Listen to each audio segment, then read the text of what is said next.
Welcome into SS English academy to study easy English.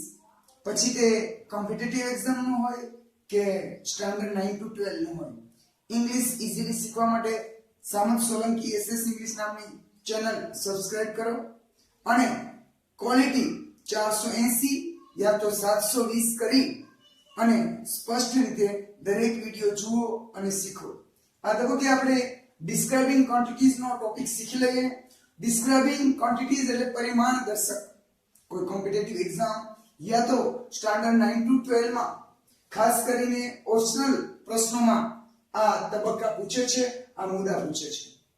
ઓપ્શનમાં few, of few, the few, little, a little, the little, ત્યારબાદ some, any, many, much, the rest આવા શબ્દો ઓપ્શનમાં આપે છે. તો અહીંયા પહેલા મેં પ્રી ટાસ્ક આપેલું છે કે કાઉન્ટેબલ એન્ડ અનકાઉન્ટેબલ. કાઉન્ટેબલ કોને કહી શકાય કે ગણી શકાય એવા શબ્દો, અને અનકાઉન્ટેબલ એટલે ન ગણી શકાય એવા નામ. એટલે કે ખાસ કરીને આમાં પદાર્થ અને ભાવવાચક શબ્દોનો સમાવેશ થાય છે. હવે few અને little અગત્યનું છે. few માત્ર કાઉન્ટેબલ શબ્દો સાથે જ લાગે છે, જ્યારે little અનકાઉન્ટેબલ શબ્દો સાથે જ લાગે છે.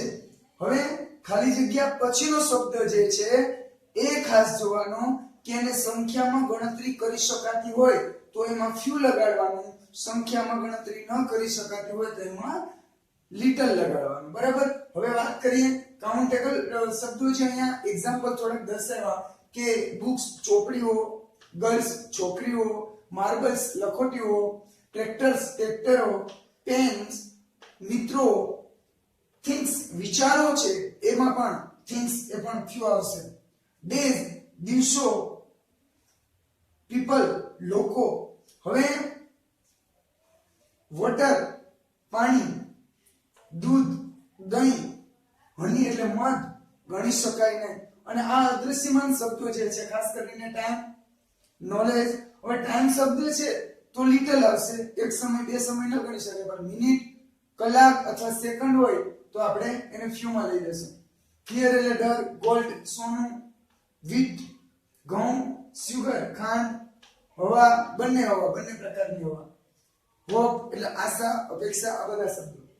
હવે few માત્ર કાઉન્ટેબલ શબ્દો સાથે few લાગે. little અનકાઉન્ટેબલ એટલે કે જેને સંખ્યામાં એમની ગણતરી 2 3 4 15 25 50 ન કરી શકાય એમની સાથે જ little લાગે છે. ખાસ જોજો કે ખાલી જગ્યા પછીનો શબ્દ બહુવચન હશે. જો કે people તો એકવચન બહુવચનમાં people જ લખાય, પણ friends છે અહીંયા જુઓ, friends છે, minutes છે, અહીંયા પણ boys છે. એટલે ખાલી જગ્યા પછીનું જે નાઉન છે એ નાઉન સ્પેશિયલ બહુવચન હશે, એસ લગાડેલો હશે. હવે few, a few અને the few ની વાત કરી લઈએ. ખાલી જગ્યા પછીનો શબ્દ કાઉન્ટેબલ હોય તો few, of few અને the few ત્રણેય આવશે. પરંતુ આ ત્રણ વચ્ચેનો તફાવત શું? ત્રણ વચ્ચેનો તફાવતમાં ખાલી few એટલે નહિવત, જરાય નહીં, ભાગ્યે જ, જરાય નહીં. નકાર અર્થ શું છે? જ્યારે a few એ થોડુંક એકાદ બે છે, હકાર અર્થ સૂચવે. કોઈ તળાવ છે એમાં કોઈ બોટ દેખાતી નથી, એકાદી બોટ પણ નથી. બરાબર. તો એના માટે આપણે few કહી શકીએ. પણ બે ચાર બોટ દેખાય છે તો આપણે a few કહી શકીએ. હવે અહીંયા એક્ઝામ્પલ આપ્યું, there were few people in the garden. હું બગીચામાં ગયો પરંતુ ત્યાં બહુ ઓછા લોકો હતા, અથવા તો નહિવત, જરાક જ, સાવ થોડાક જ, એકાદ ગણા ગાંઠા લોકો દેખાતા હતા. બીજી વાત કરી કે few 10 15 10 12 15 20 બહુ ઓછા લોકો હતા. તો એ few માટે I have got a few friends so I am not alone. હવે થોડા પણ બહુ વધારે નહીં, પણ થોડા ઘણા મારી પાસે મિત્રો છે એટલે હું એકલો છું નહીં. સામંત sir had gone out a few minutes ago. થોડીક મિનિટો થઈ કે સર અહીંયાથી ગયા. તો આવી રીતે જે વાત કરીએ કે એકદમ જરાય નહીં, નહિવત તો few, થોડા ઘણા તો a few, અને the few માં શું? તો કે થોડા ઘણા હતા એ પણ વેડફી નાખ્યા. દાખલા તરીકે મારી પાસે ક્રિકેટ રમવાના 10 દડા હતા એ 10 દડા ખોવાઈ ગયા તો 10 દડા માટે the few આવશે. એક્ઝામ્પલ મેં એવું આપ્યું કે the few boys એટલે કે વધારે નહીં પણ જે છે એ બધું are playing till now. હવે અહીંયા 10-12 બાળકો છે, છોકરાઓ છે અને એ છે એમાંના બધા જ રમે છે, કોઈ અહીંયા બેઠો નથી. તો the few boys are playing till now. થોડાક છોકરાઓ જે કંઈ છે એ થોડા ઘણા જે છોકરા છે એ બધા છોકરાઓ હાલમાં ક્રિકેટ રમી રહ્યા છે. I have already read the few books on the table. Book યાની કે ચોપડીઓ, ટેબલ પર કેટલીક ચોપડીઓ પડી હતી, 5-6 બુક પડી હતી, એ બધી જ શું કહે છે I have already read. મેં ટેબલ પર પડેલી બધી ચોપડી રેડ કરી લીધી એટલે કે વાંચી લીધી છે. થોડી ઘણી હતી એમાં પણ બધી જ વાંચી લીધી છે. વાત કરી. હવે લિટલ ની વાત કરીએ. ખાલી જગ્યા પછીનો શબ્દ ગણી ન શકાતો હોય. જો હોપ, આશા, 1 2 3 ગણી ન શકાય. ચા, 1 4 2 4 ટૂંકમાં કપ ગણી શકીએ પણ ચા એ પ્રવાહી છે ના ગણી શકીએ. સમય ના ગણી શકીએ, નસીબ ના ગણી શકીએ, અહીંયા શુગર, ખાંડ ના ગણી શકીએ, આ પાછો સમય ન ગણી શકીએ. એટલે કે ખાસ કરીને there is little hope for his recovery. કોઈ વ્યક્તિ બીમાર છે, દર્દી છે, પેશન્ટ છે, હોસ્પિટલમાં છે, બચવાના ચાન્સીસ ખૂબ ઓછા છે, તો રિકવરી આવે એમ જ નથી. તો આપણે કહીએ કે there is little hope for his recovery. Any recovery આવવાની અપેક્ષા, આશા ખૂબ ઓછી છે, નહીવત છે. કદાચ તો બચે જ નહીં, બાય ચાન્સ 1-2% બચે તો લિટલ હોપ કહી શકાય. હી ઇઝ વેરી સિરિયસ, તે ખૂબ ગંભીર છે. એ લિટલ ની વાત કરું કે there is a little tea in my cup. મારો કપ છે એમાં થોડીક ચા છે. જો દાખલા તરીકે કપ યા તો રકાબી છે, રકાબીના તળિયે થોડી ઘણી ચા ચોઈટી કે જેને આપણે પી નથી શકતા, જરા ચોઈટી, તો એના માટે ખાલી લિટલ આવશે. પણ એક ઘૂંટડો ચા છે એના માટે શું આવશે? એ few આવશે. પરંતુ ચા જેટલી હતી બધી ઢોળાઈ ગઈ તો the few આવશે. અને આખી રકાબી ચાથી ભેળી તો મચ આવશે. શું આવશે? મચ આવશે. I need a little time to think about it. આ બાબત વિશે મારે વિચારવા માટે થોડોક સમય જોઈએ છે. તો I need a little time to think. મારે વિચારવા માટે થોડોક સમય જોઈએ છે. Everybody need a little luck. દરેક લોકોને, એવરીબડી એટલે દરેક વ્યક્તિઓને, દરેકને need જરૂર છે. એ little થોડા luck એટલે નસીબ. દરેક લોકોને થોડા ઘણા નસીબની જરૂર છે. તો નસીબ પણ ગણી નથી શકાતા. ખાસ યાદ રાખજો, મેં જાણી જોઈને ટાઈમ, લક, પછી નોલેજ, હોપ આ શબ્દો અહીંયા ઇન્ડિકેટેડ એટલા માટે કર્યા કે ખાલી જગ્યા પછીનો શબ્દ ગોલ્ડ ને ઘઉં ને વોટર ને એ તો ઓળખી જઈએ, પણ નોલેજ, ટાઈમ, હોપ આવા જે શબ્દો છે, અનુમની જેને કહેવાય, એ શબ્દો વારંવાર એક્ઝામમાં આવે છે અને એમાં લિટલ લાગતું હોય એટલે જોજો. ધ લિટલ ની વાત કરીએ, વધારે નહીં પણ જે છે એ બધું જ. બરાબર. He tried to infuse એટલે ઢોળી નાખવું. The little sugar from the jar. jar એટલે બરણીમાં થોડી ઘણી ખાંડ હતી, એમાં બધી ઢોળી નાખવાની એને કોશિશ કરી અને એને ઢોળી નાખી. I took the little time to solve the quiz. આ કોયડો સોલ્વ કરવા માટે મારી પાસે જેટલો સમય હતો એ બધો લઈ લીધો.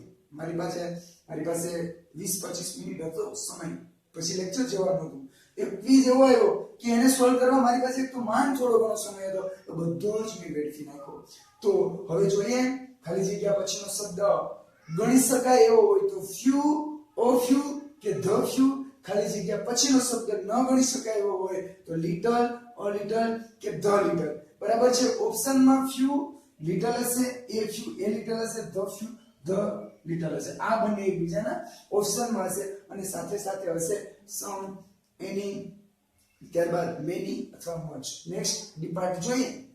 some, S-O-M-E, some, A-N-Y-N-E એ અનિશ્ચિત સંખ્યા કે જથ્થાનો નિર્દેશ કરે છે. સમ અને એની આ બંને શબ્દો કાઉન્ટેબલ સાથે પણ લાગે અને અનકાઉન્ટેબલ સાથે પણ લાગે. એટલે બધા જ પ્રકારના નાઉન સાથે એની અને સમ લાગે. પરંતુ તમને ઓપ્શનમાં એની પણ આપ્યું અને સમ આપ્યું, તો how can we recognize it? કઈ રીતે ઓળખી શકીએ કે આપણે અહીંયા સમ મૂકવું ને અહીંયા એની મૂકવું? તો એકદમ સરળ. સમ એટલે થોડુંક. સમ શબ્દ માત્ર ને માત્ર હકાર વાક્યો સાથે જ લાગે. વાક્યોના પ્રકાર આગળ આપણે જોઈ ગયા. તો એ વાક્યોના પ્રકારમાં હકાર, નકાર ને પ્રશ્નાર્થ ને આજ્ઞાર્થ, ઉદ્ગાર, શુભેચ્છા દર્શક જોયા. તો હકાર વાક્યો હોય તો જ સમ લાગે. નકાર એટલે કે કોઈ શબ્દ જે છે એમાં એન્ટી આવ્યું અથવા તો પ્રશ્નાર્થની નિશાની આવી કે નોટ આવ્યું તો વિચાર્યા વિનાનું તમારે એ નહીં મૂકવાનું. શું મૂકી દેવાનું? ANY એની મૂકી દેવાનું. જુઓ SOME સમ એટલે થોડું. Example, I want to buy some clothes. હું થોડા કપડા ખરીદવા માંગુ છું, પણ અનિશ્ચિત છે, નક્કી નથી 2 જોડી 5 જોડી 10 શર્ટ એવું કઈ નક્કી નથી, પરંતુ થોડા ઘણા અનિશ્ચિત સંખ્યા થોડા ઘણા કપડા ખરીદ લઉં. હું થોડું દૂધ પીવા માંગુ છું. કેટલું? 1 લીટર 2 લીટર નહીં, પણ કેટલું એ નક્કી નથી. અનિશ્ચિત જથ્થો કે અનિશ્ચિત સંખ્યાનો નિર્દેશ કરવા સમ અને એની વપરાય. હકાર વાક્યોમાં સમ, પ્રશ્નાર્થ અને નકાર વાક્યોમાં એની વપરાય છે. તો some cricketers are playing it now. કેટલાક ક્રિકેટરો આ તકે એટલે કે અત્યારે ક્રિકેટ રમી રહ્યા છે. there is some hodgepodge in the bowl. ખાલી જગ્યા પછીનો શબ્દ hodgepodge એટલે ખીચી. બરાબર છે. હવે પદાર્થ હોય તો to be નું રૂપ એકવચન આવે. ગણી શકાય એવા હોય અને બહુવચન હોય તો આર લખી શકીએ. પણ પદાર્થ હોય અથવા તો આવા જે અનકાઉન્ટેબલ શબ્દો કોઈ બી હોય એમની સાથે આવે is. તો there is some hodgepodge in bowl. વાટકામાં થોડી ખીચડી છે. કેટલી ખીચડી છે? બરાબર. તો હકાર વાક્ય છે 3 જો પહેલું, બીજું અને ત્રીજું ત્રણેય હકાર છે. ત્રણેય વાક્યમાં નોટની નિશાની નથી, પ્રશ્નાર્થની નિશાની નથી, ક્યાંય એન્ટી નથી દેખાતું, એટલે ખાલી જગ્યામાં સમ આવ્યું. પણ જો આજ કોઈ બ્લેન્ક્સમાં આજ કોઈ વાક્યમાં પ્રશ્નાર્થની નિશાની કે નોટ હોય તો હું એની મૂકું. એની એટલે કઈ નકાર અને પ્રશ્નાર્થ વાક્યો સાથે જ લાગે.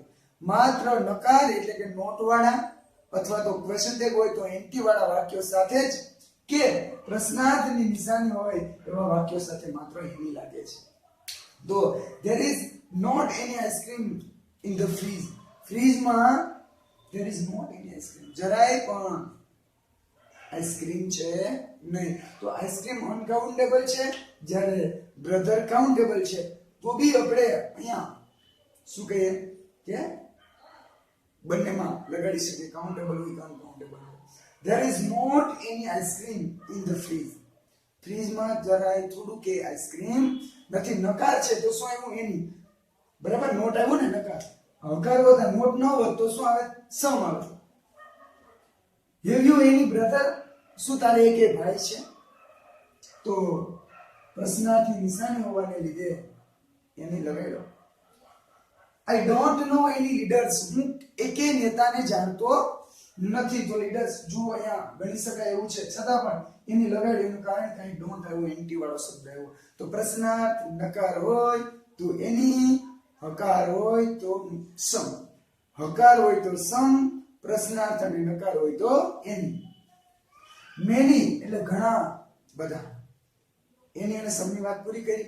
હવે આ જરા થોડુંક ને એવું જોયું, પણ જાજુ બધું હોય તો, પદાર્થ જાજુ બધો હોય તો, સંખ્યા જાજી બધી હોય તો એ માટે મેની અને મચમાં ખાલી જગ્યા પછીનો શબ્દ કાઉન્ટેબલ હોય તો મેની એટલે ગણી શકાય એવી વસ્તુ હોય તો મેની, ન ગણી શકાય એવી વસ્તુ હોય તો મચ. જુઓ પેલું એક્ઝામ્પલ, મેની ગર્લ્સ છોકરીઓ ગણી શકાય, એક છોકરી બે છોકરી એમ. તો મેની ગર્લ્સ વર એબ્સન્ટ ટુડે.